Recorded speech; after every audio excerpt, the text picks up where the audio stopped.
My name is Emily Carter, and up until last week, I thought my life was as ordinary as it could get. I worked at a bookstore in a small New England town, lived in the same house I grew up in, and spent my evenings with my rescue cat, Jasper. But everything changed the day I found the box. It was a rainy Saturday, the kind where you find yourself tackling long-avoided chores. I decided to finally clean out the attic, a task I'd been putting off for years. As I sifted through old photo albums and dusty trinkets, I came across a box I didn't recognize. It was small, made of dark wood, and locked. Curiosity got the better of me. I searched for a key but found none, so I used a screwdriver to pry it open. Inside were photographs, yellowed with age, and a bundle of letters tied with twine. But what caught my eye was a single Polaroid. It showed a man standing in front of a familiar house, my house. The man in the photo wasn't anyone I recognized. He was tall, with dark hair and a serious expression. The back of the photo had a date written in shaky handwriting. October 12, 1998. I was only 5 years old then. Who was this man, and why was he standing in front of my home? I spent the rest of the day going through the letters. They were addressed to someone named Anna, written in a formal tone, and filled with cryptic references to unfinished business and keeping the secret safe. None of it made any sense, but I couldn't shake the feeling that it was important. That night, as I stared at the Polaroid on my kitchen table, a knock at the door startled me. When I opened it, there was a man standing there, drenched from the rain. He looked vaguely familiar, but I couldn't place him. "Can I help you?" I asked cautiously. "I'm looking for Anna," he said, his voice low. "Anna, the name from the letters." "I'm sorry," I said, trying to keep my voice steady. "There's no one named Anna here." The man tilted his head, studying me. "You're Emily, aren't you?" I felt my stomach drop. "How do you know my name?" He hesitated before answering. "I knew your mother. A long time ago, my mother had passed away when I was 10, and she rarely talked about her past. But there was something about this man that unsettled me." "Who are you?" I asked.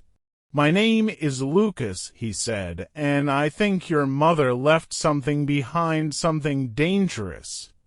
Before I could respond, he handed me a slip of paper with a phone number on it. "Call me when you're ready to talk," he said, and disappeared into the night. I spent the next day debating whether to call Lucas. The box in the attic, the photo, the letters, it all felt connected, but I wasn't sure I wanted to know how. Finally, curiosity won out. When I called the number, Lucas answered on the first ring. "Meet me at the diner on Main Street," he said. At the diner, Lucas was waiting in a corner booth. He wasted no time getting to the point. "Your mother was involved in something big," he said. "Something she tried to leave behind when she moved here." "What are you talking about?" I asked. Lucas slid a newspaper clipping across the table. The headline read, "Heist of the Decade. Millions stolen in museum robbery." The date on the article matched the one on the back of the Polaroid. "You're saying my mother was part of this?" I asked, my voice barely a whisper. "She wasn't just part of it," Lucas said. "She planned it." I stared at Lucas, waiting for him to laugh, to tell me this was all some kind of elaborate joke, but his expression was deadly serious. "My mom, a criminal mastermind." I shook my head. "You've got the wrong person." "She was a school teacher." Lucas leaned forward. "She was. After the heist, Emily, your mom disappeared from the public eye for a reason. She was the one who orchestrated the entire thing, and when it went south, she used this quiet little town to start over. I wanted to tell him he was wrong, but the Polaroid in my pocket weighed heavy, like undeniable proof. Why are you telling me this now? Because the people she double-crossed never forgot, Lucas said. They've been searching for her or what she took for years. And now they've found you. I felt like the ground had been ripped out from under me. My mother, the kind woman who taught me how to bake cookies and told me bedtime stories, had been hiding something monumental. Why now? I asked, my voice cracking. She's been gone for years. What could they possibly want from me? Lucas hesitated, then said, Your mother didn't just steal money during that heist. She took something priceless, a rare artifact that was never recovered. Whoever's after you thinks you know where it is. I shook my head. I don't know anything about an artifact. Maybe not, Lucas said, his voice softening. But they don't know that. They think she told you before she passed. When I got home that evening, I found my front door ajar. My heart pounded as I stepped inside, every creak of the floorboards making me flinch. The living room was a mess, drawers pulled out, papers scattered everywhere. Whoever had broken in was searching for something. I called Lucas, my voice trembling. They were here. They tore the place apart. I'm coming over, he said immediately. While I waited, I couldn't help but wonder if they'd found the box in the attic. I raced upstairs to check, but it was still there, untouched. For some reason, the intruder hadn't gone that far. Lucas arrived within minutes, his face grim as he looked at the mess. They're getting desperate, he said. We need to figure out what they're looking for before they come back. We spent hours going through the contents of the box. The letters were cryptic, full of phrases like the lion's den and the key is in the roots. At first, they seemed meaningless, but one phrase caught my attention. What's hidden beneath the family tree will protect us all. I thought back to the giant oak tree in our backyard, the one my mom used to sit under while she read. Could it mean something? Without wasting another second, Lucas and I grabbed flashlights and headed outside. The rain had softened the ground, making it easier to dig. After an hour of digging near the base of the tree, our shovels hit something solid. We unearthed a metal box, rusted but intact. Inside was a velvet pouch. Lucas opened it carefully, and his eyes widened. This is it, he said, holding up a small golden artifact shaped like a phoenix. What is it? I asked. It's worth millions, he said. And people are willing to kill for it. As I stared at the golden phoenix in Lucas's hands, a strange unease crept over me. It was beautiful, intricate, but it felt heavy, as if it carried the weight of the lives it had disrupted. What do we do with it? I asked. Lucas didn't answer right away. We can't keep it. This artifact has been at the center of one of the most dangerous underground networks for decades. If we don't get it to the authorities or destroy it, they'll never stop hunting you. Destroy it, I echoed. If it's worth millions, wouldn't it be better to hand it over to someone who can use it for good? Lucas shook his head. Artifacts like this don't bring good, Emily. They bring power. And power like this corrupts everyone. Before we could decide, headlights swept across the backyard. A black SUV pulled up to the curb, and two men in suits stepped out, their movements purposeful. Lucas grabbed my arm.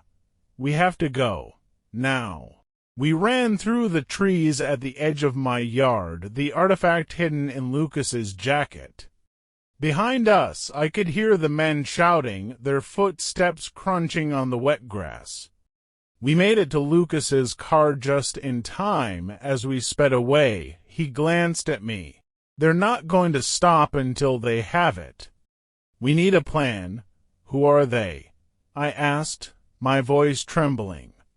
Lucas's grip on the wheel tightened. They're part of the group your mom stole the artifact from. And trust me, they're more dangerous than you can imagine. We drove to an old motel on the outskirts of town. Lucas checked us in under fake names, insisting it was safer this way. I could barely sleep, my mind racing with questions. When I woke up, Lucas was gone, so was the artifact. For a moment, I thought maybe he'd gone to get food or gas, but then I noticed the note on the bedside table. It read, "I'm sorry, Emily. I had no choice. This is bigger than both of us. Stay safe." Betrayal burned in my chest. I'd trusted him, and he'd stolen the one thing that might have given me leverage against the people chasing me. Determined to find Lucas, I retraced our steps, starting with the diner where we'd first met. The waitress remembered him and mentioned he'd been asking about someone named Davenport. I recognized the name immediately. It was the same one mentioned in my mother's letters. Davenport was a notorious art dealer rumored to have connections with underground crime syndicates. Using the clues from the letters, I figured out where Davenport might be, an abandoned warehouse near the harbor. I knew it was risky, but I had no other choice. When I arrived, I saw Lucas handing over the artifact to a man in a tailored suit. My heart sank, but I forced myself to step out of the shadows. "Stop!" I shouted, my voice echoing in the cavernous space. They both turned to face me, and Davenport smiled.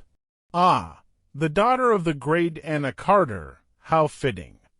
Before Davenport could say another word, Lucas drew a gun and pointed it at him. "Give me the money, or the deal's off." I stared at Lucas, my mind reeling. "You were working with him this whole time." Lucas didn't look at me. "It's not what you think, Emily. I was trying to protect you."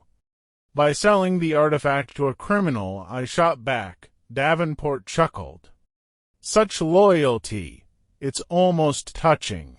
The situation was spiraling out of control. I knew I had to act fast. Spotting a heavy metal pipe nearby, I grabbed it and swung it at Davenport's hand, knocking the artifact to the ground. Chaos erupted. Davenport's men surged forward, but I didn't stop. I grabbed the artifact and ran, weaving through the maze of crates and machinery. Lucas was close behind me, shouting my name. "Emily!" "Wait!" I didn't trust him anymore. Clutching the artifact, I made my way to the docks, where the crashing waves drowned out the sound of pursuit.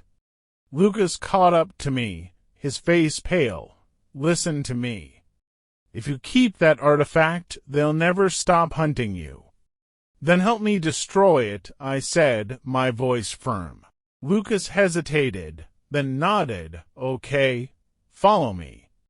Together, we drove to a secluded spot outside town where an old industrial furnace still operated. As we tossed the artifact into the flames, I felt a strange mix of relief and sorrow. Lucas turned to me. "Your mom did what she did to protect you. She wanted you to have a normal life, free from all of this." "Then why did she keep the artifact?" I asked. "Because she believed it could be used for good," he said, "but she also knew the risk."